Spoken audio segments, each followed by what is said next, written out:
Thrill at the end of that fight. Yeah, you know, I mean, I think people underestimate my desire to be the best, you know, and to be perfect. I'm not just one of those people who says it, you know, I'm not one of those people who says, oh, I want to be world champion. Like, no, I want to go out and I want to dominate and I want to instill my will, and I want people to beg to never have to fight me again, you know, and when I feel like I fall short of that, I'm not happy. So you dominated most of the fight, though. Yeah. Is it a matter of just not getting that finish and not feeling even close to it?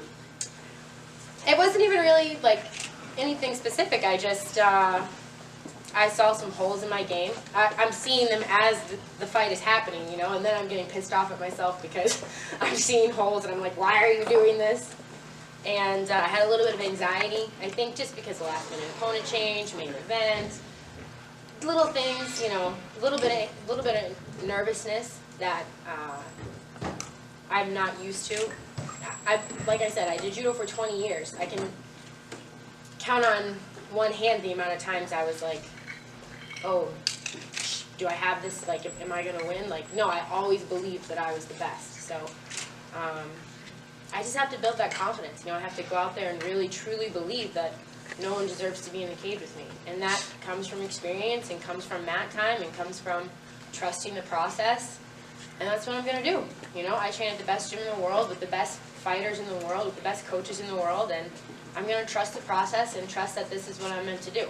Take confidence in the fact that you did go the distance for the first time. You got out of, in the second round, you took your back for a little bit.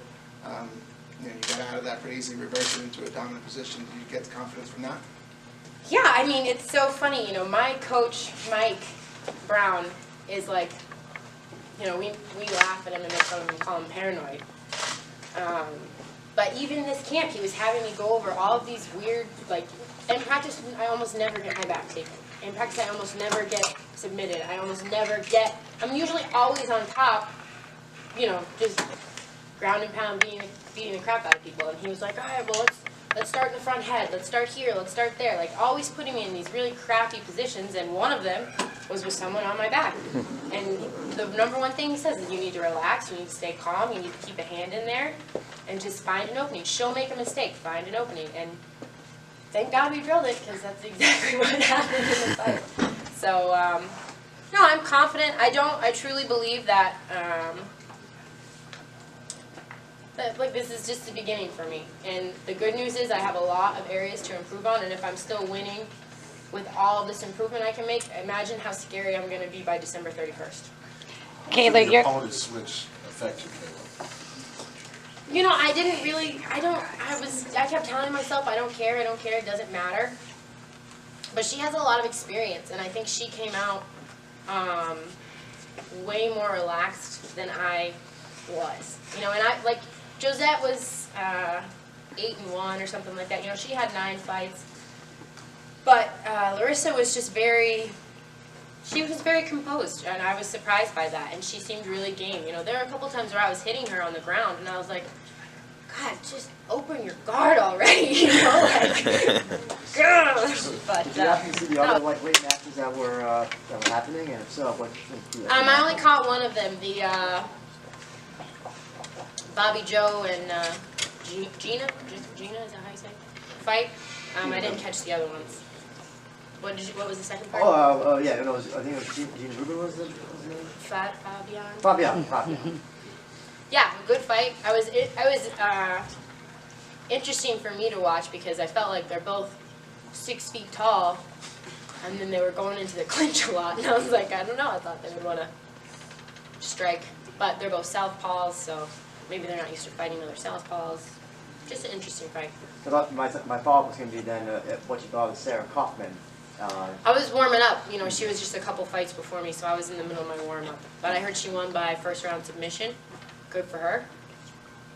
That's about all I got to say about that. Kayla, what challenges did you face on the ground?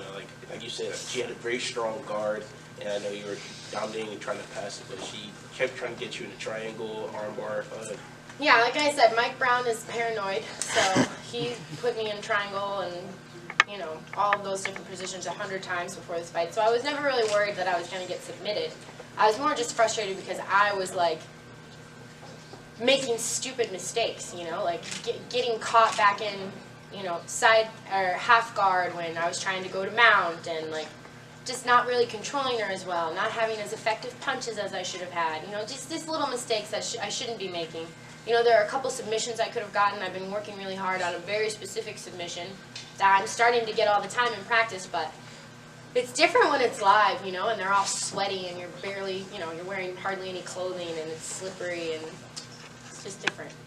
Kayla, overall, what do you think about the roster that they put together for you? Oh, I think it's fantastic. I mean, every girl has a winning record. Well, until tonight, I guess. I think there's, you know, all different styles. There's moms, there's people from all over, there's different countries, there's, you know, world champions in Muay Thai and Olympic champions, and there's, you know, Sarah, who was the current Invicta champ and a former Strikeforce champ and a real veteran of the sport. Young girl, I mean, Larissa's only like 23, you know, and she's already had 11 fights. You know, she's gonna be, you know, she's gonna be a star someday. So I think it's great. I'm really excited to be a part of such an amazing group of women, and I'm excited to be the baddest one of them all. On a much lighter note, you have a habit of watching Rocky movies before fights. Yes, I do. Which one did you watch tonight? I didn't watch any Rocky this time. Maybe that was the problem. We actually, my coaches watched Rocky 3 last night, which is my favorite. So I feel like I got it by osmosis, but no Rocky this time. What did I? We had an Uno tournament. That's why. That's why. Hey, Mike, who's the Uno champ? I will concede this time, yeah. You have a good time. Just call me champ. I guess you could say AT reigns supreme again? No, she was on fire. I was on fire. I'm the Uno champ of the world.